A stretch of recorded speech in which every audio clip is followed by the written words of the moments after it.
क्या हमें ब्रह्मांड में अकेले होने का जवाब मिल गया है? हाल ही में खगोलविदों ने YZ-CTB ग्रह से आने वाले रहस्यमयी रेडियो सिग्नल का पता लगाया है, जो संभावित रूप से किसी एलियन सभ्यता की निशानी हो सकता है। क्या यह संकेत एलियन जीवन की ओर इशारा करता है, या फिर यह किसी प्राकृतिक ब्रह्मांडीय घटना का परिणाम है? इस रोमांचक रहस्य से पर्दा उठाने के लिए क्लस्टर रैम टेक चैनल पर जुड़े रहिए। वीडियो देखें, चैनल को सब्सक्राइब करें और हमें सपोर्ट करें। क्या आपको लगता है कि एलियन जीवन मौजूद है? कमेंट में अपनी राय बताएं। अंतरिक्ष बहुत बड़ा है, ये रहस्यों से भरा है। ब्रह्मांड हर दिशा में फैला हुआ है, अनगिनत तारों, ग्रहों और आकाशगंगाओं से भरा एक अंतहीन विस्तार। हर एक में ऐसे राज छुपे हैं जिनका पता लगाया जाना बाकी है, और हम जितना ज्यादा खोजबीन करते हैं उतना ही हमें एहसास होता है कि हम कितना कम जानते हैं। लेकिन हाल ही में हमने एक अद्भुत खोज की है, एक ऐसी खोज जो ब्रह्मांड के बारे में हमारी समझ को हमेशा के लिए बदल सकती है। वैज्ञानिक, जिनकी नजरें कंप्यूटर स्क्रीन से चिपकी हुई हैं और दूरबीनें आकाश की ओर इशारा कर रही हैं, ने कुछ असाधारण देखा है। हमें एक बहुत दूर ग्रह से एक सिग्नल मिला है। ये कोई आम सिग्नल नहीं है, ये एक कोहेरेंट रेडियो सिग्नल है जो ब्रह्मांड के बैकग्राउंड नॉइज से अलग दिखाई देता है। ऐसा लगता है जैसे कोई या कुछ अंतरिक्ष की विशाल दूरियों से हमारे साथ संवाद करने की कोशिश कर रहा है। इस ग्रह को YZ-CTB कहते हैं। यह सीटस तारामंडल में स्थित तारा YZ-CT की परिक्रमा करने वाला एक एक्सोप्लैनेट है। इस ग्रह ने वैज्ञानिकों और अंतरिक्ष प्रेमियों की कल्पना को समान रूप से मोहित किया है। यह पृथ्वी से लगभग 12 प्रकाश वर्ष दूर है। यह बहुत दूर है। इसे समझने के लिए प्रकाश, जो 185,000 मील प्रति सेकंड की आश्चर्यजनक गति से यात्रा करता है, उसे YZ-CTB से हम तक पहुंचने में 12 साल लगते हैं। ये दूरी बहुत ज्यादा है, फिर भी सिग्नल हम तक पहुंचने के लिए इतनी दूरी तय कर चुका है। लेकिन इतनी दूरी से भी ये सिग्नल खास है। ये सिर्फ शोर का एक रैंडम बर्स्ट नहीं है, ये स्ट्रक्चर्ड, ऑर्गेनाइज्ड और जानबूझकर है। इस तरह के सिग्नल को वैज्ञानिक एक कोहेरेंट रेडियो सिग्नल कहते हैं, और यह अपने अलग पैटर्न के कारण अलग दिखाई देता है। यह एलियन जीवन का संकेत हो सकता है। संभावनाओं की कल्पना करो। दशकों से हम आकाश में खोज कर रहे हैं, इस उम्मीद में कि हमें इस बात का सबूत मिले कि हम ब्रह्मांड में अकेले नहीं हैं। यह सिग्नल वह ब्रेक थ्रू हो सकता है जिसका हम इंतजार कर रहे थे। ये कोई आम सिग्नल नहीं है, यह एक कोहेरेंट रेडियो सिग्नल है, जिसका मतलब है कि इसका एक विशिष्ट पैटर्न है जो बताता है कि इसे जानबूझकर बनाया गया था। इसे कोहेरेंट रेडियो सिग्नल कहा जाता है। इस प्रकार का सिग्नल ब्रह्मांड को भरने वाले रैंडम नॉइज से अलग होता है। ये स्ट्रक्चर्ड, ऑर्गेनाइज्ड है और जानकारी रखता है। इसका मतलब है कि यह रैंडम नॉइज नहीं है। यह कुछ ऐसा है जो अलग दिखाई देता है, कुछ ऐसा जो अपनी नियमितता और संरचना के कारण हमारा ध्यान खींचता है। इस सिग्नल का एक पैटर्न है। रेडियो सिग्नल में पैटर्न महत्वपूर्ण होते हैं क्योंकि वे एक इंटेलिजेंट सोर्स का सुझाव देते हैं। प्राकृतिक स्रोत जैसे तारे या ग्रह आमतौर पर रैंडम नॉइज पैदा करते हैं, लेकिन एक पैटर्न कुछ और इंगित करता है, और वह पैटर्न टेक्नोलॉजी का संकेत हो सकता है। अगर ये सिग्नल वास्तव में किसी इंटेलिजेंट सोर्स से है, तो इसका मतलब है कि YZ-CTB पर ऐसी टेक्नोलॉजी हो सकती है जो पूरे ब्रह्मांड में संदेश भेजने में सक्षम है। कल्पना कीजिए कि कोई दूसरे ग्रह से रेडियो संदेश भेज रहा है। यह एक रोमांचक विचार है। यह विचार कि हमें किसी एलियन सभ्यता से संदेश मिल रहा होगा रोमांचक और विनम्रित है। YZ-CTB के साथ हम यही देख रहे होंगे। ये सिग्नल एक संदेश, एक बीकन या मदद की पुकार भी हो सकता है। संभावनाएं अनंत हैं और हर एक पिछले वाले से ज्यादा आकर्षक है। यह खोज बहुत बड़ा बदलाव लाने वाला है। यह अनुसंधान और अन्वेषण की स्थिति है।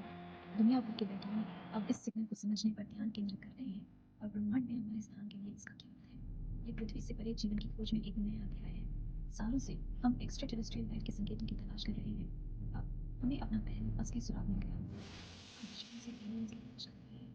रेडियो एस्ट्रोनॉमी के शुरुआती दिन से लेकर नवीनतम अंतरिक्ष अभियान तक एक्स्ट्रा टेरेस्ट्रियल इंटेलिजेंस की खोज ब्रह्मांड को समझने की हमारी खोज में एक प्रेरक शक्ति रहेगी। हम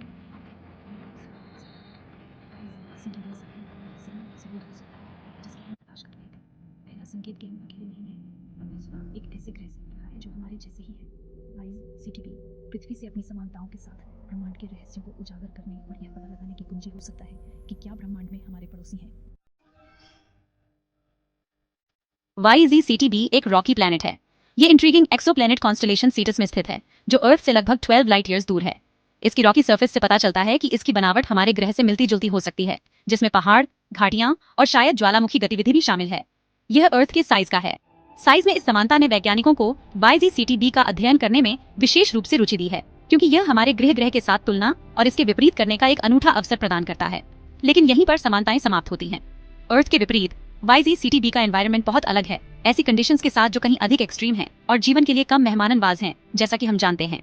यह प्लैनेट YZ-CT नामक एक स्टार की परिक्रमा करता है। YZ-CT एक रेड ड्वार्फ स्टार है, जो हमारी गैलेक्सी में सबसे कॉमन टाइप का स्टार है। ये स्टार्स अपनी लॉन्गेविटी और स्टेबिलिटी के लिए जाने जाते हैं, लेकिन ये हमारे सूर्य जैसे स्टार्स की तुलना में कम लाइट और हीट भी एमिट करते हैं। यह एक रेड ड्वार्फ स्टार है। रेड ड्वार्फ्स हमारे सूर्य से स्मॉलर और कूलर होते हैं, जिसका अर्थ है कि हैबिटेबल जोन, जहां लिक्विड वाटर मौजूद हो सकता है, स्टार के बहुत करीब है। इसका मतलब है कि यह हमारे सूर्य की तुलना में बहुत कूलर और स्मॉलर है। अपने साइज के बावजूद रेड ड्वार्फ्स बहुत एक्टिव हो सकते हैं, बार बार तारकीय फ्लेयर्स के साथ, जो उनका चक्कर लगाने वाले प्लैनेट्स को प्रभावित कर सकते हैं। YZCTB अपने स्टार के अविश्वसनीय रूप से करीब परिक्रमा करता है। इस प्रॉक्सिमिटी का मतलब है कि प्लैनेट इंटेंस रेडिएशन और ग्रेविटेशनल फोर्सेस के अधीन है, जो इसके एटमॉस्फेयर और सरफेस कंडीशंस पर सिग्निफिकेंट इफेक्ट्स डाल सकता है। यह इतना करीब है कि इस प्लैनेट पर एक वर्ष केवल 2 अर्थ दिनों का होता है। यह रैपिड ऑर्बिट YZCT के स्ट्रॉन्ग ग्रेविटेशनल पुल का परिणाम है, जिसके कारण प्लैनेट अपने स्टार के चारों ओर केवल 48 घंटों में एक पूर्ण रेवोल्यूशन पूरा कर लेता है। क्योंकि यह इतना करीब है, YZCTB शायद टाइटली लॉक्ड है। इसका मतलब है कि प्लैनेट का एक साइड हमेशा स्टार का सामना कर रहा है, जबकि दूसरा साइड कांस्टेंट डार्कनेस में है। प्लैनेट का एक साइड हमेशा स्टार का सामना करता है। यह पक्ष एक्सट्रीम हीट और कांस्टेंट डेलाइट का अनुभव करता है, जिससे एक हार्श और अनइनहैबिटेबल एनवायरनमेंट बनता है। दूसरा साइड हमेशा डार्कनेस में रहता है। यह पक्ष फ्रिजिड है और परपेचुअल नाइट में डूबा हुआ है, जो इसे समान रूप से इनहॉस्पिटेबल बनाता है। भले ही यह अर्थ से अलग हो, YZCTB अभी भी फैसिनेटिंग है। इसकी यूनिक कैरेक्टरिस्टिक्स हमारी गैलेक्सी में प्लैनेटरी सिस्टम्स की विविधता में बहुमूल्य अंतर्दृष्टि प्रदान करती है। इसमें एक मैग्नेटिक फील्ड हो सकता है। एक मैग्नेटिक फील्ड प्लैनेट को स्टेलर रेडिएशन से बचा सकता है, ठीक उसी तरह जैसे अर्थ का मैग्नेटिक फील्ड हमें सोलर वाइंड से बचाता है। और यह जीवन के लिए बहुत बड़ी बात है, जैसा कि हम जानते हैं।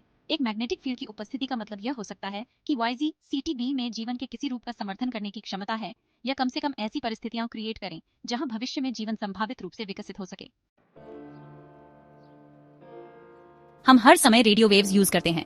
ये हमारे फोन्स, हमारे टीवीज और हमारे रेडियोज को पावर देते हैं। लेकिन रेडियो वेव्स अंतरिक्ष में भी ट्रैवल करती हैं और कभी-कभी ये वेव्स हमें अद्भुत चीजें बता सकती हैं। एक कोहेरेंट रेडियो सिग्नल खास होता है। कल्पना करो कि आप एक दीवार पर फ्लैशलाइट पॉइंट कर रहे हैं। प्रकाश एक फोकस्ड बीम बनाता है। ये एक कोहेरेंट सिग्नल जैसा है। यह ऑर्गेनाइज्ड है। अब कल्पना करो कि आप बेतरतीब ढंग से ग्लो स्टिक्स हिला रहे हैं। यह रैंडम रेडियो नॉइज जैसा है। YZCTB से आने वाला सिग्नल उस फोकस्ड फ्लैशलाइट बीम जैसा है। यह एक कोहेरेंट सिग्नल है और इसका मतलब है कि शायद कोई इसे क्रिएट कर रहा है। वो चीज नेचुरल हो सकती है, लेकिन यह एलियन टेक्नोलॉजी का भी संकेत हो सकता है।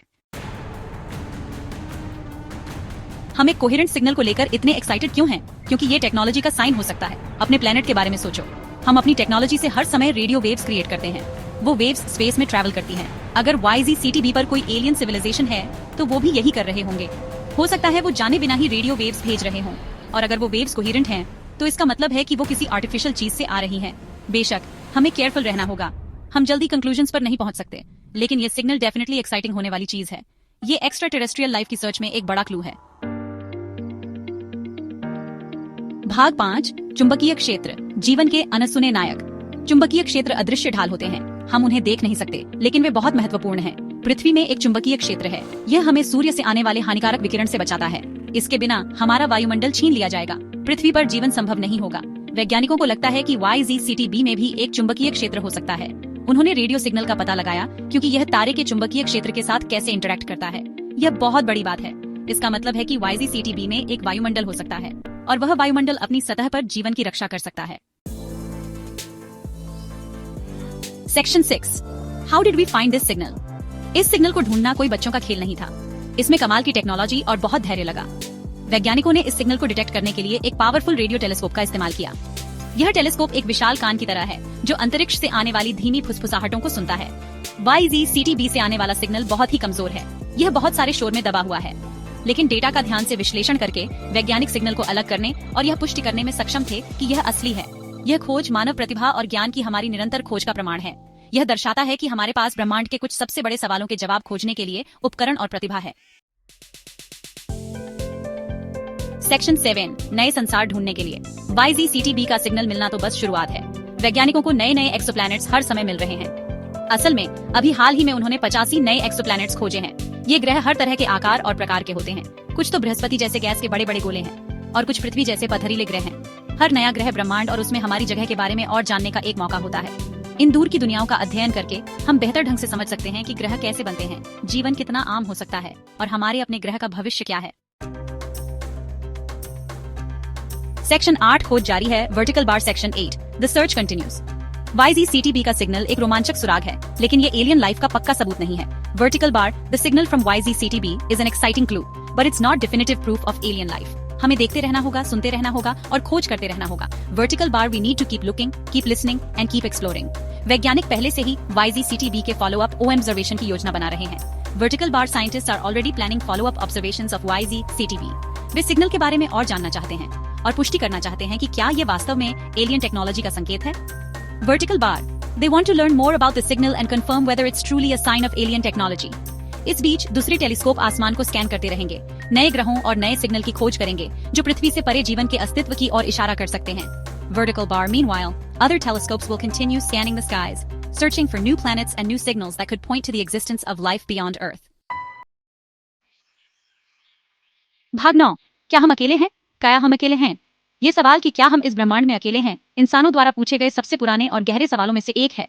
इसने सदियों से दार्शनिकों, वैज्ञानिकों और सपने देखने वालों को समान रूप से आकर्षित किया है। शुरुआती सभ्यताओं से ही इंसान रात के आकाश को निहारते रहे हैं, यह सोचते हुए कि क्या दूर के तारों से दूसरे प्राणी भी हमें देख रहे हैं।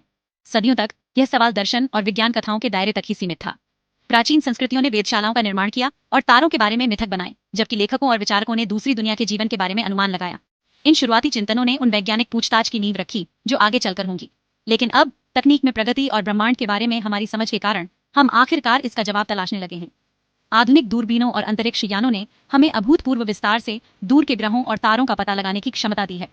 हमने हजारों एक्सोप्लैनेट की खोज की है, जिनमें से कुछ अपने तारों के रहने योग्य क्षेत्रों में स्थित हैं, जहां जीवन के लिए परिस्थितियां अनुकूल हो सकती हैं। YGCTB के सिग्नल की खोज पृथ्वी से परे जीवन खोजने की हमारी खोज में एक बड़ी छलांग है।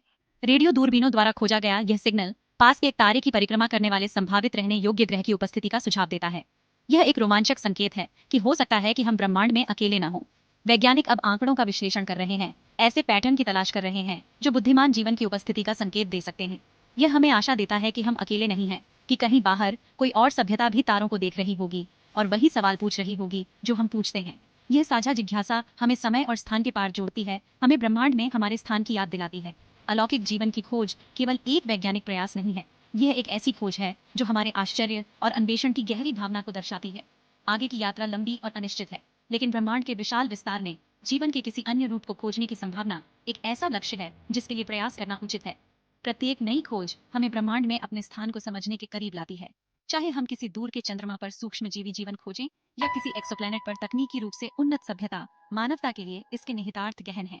आखिरकार ब्रह्मांड अजूबों से भरा है और सबसे बड़ी खोज बस होने ही वाली है। जैसे जैसे हम ब्रह्मांड का पता लगाना जारी रखते हैं, हमें उन असीम संभावनाओं की याद आती है जो आगे हैं। अलौकिक जीवन की खोज एक ऐसी यात्रा है जो आने वाली पीढ़ियों को प्रेरित करेगी, हमारे ज्ञान और कल्पना की सीमाओं को आगे बढ़ाएगी। कौन जानता है कि जब हम तारों को देखते हैं और सोचते हैं कि परे क्या है, तो हमें क्या मिल सकता है।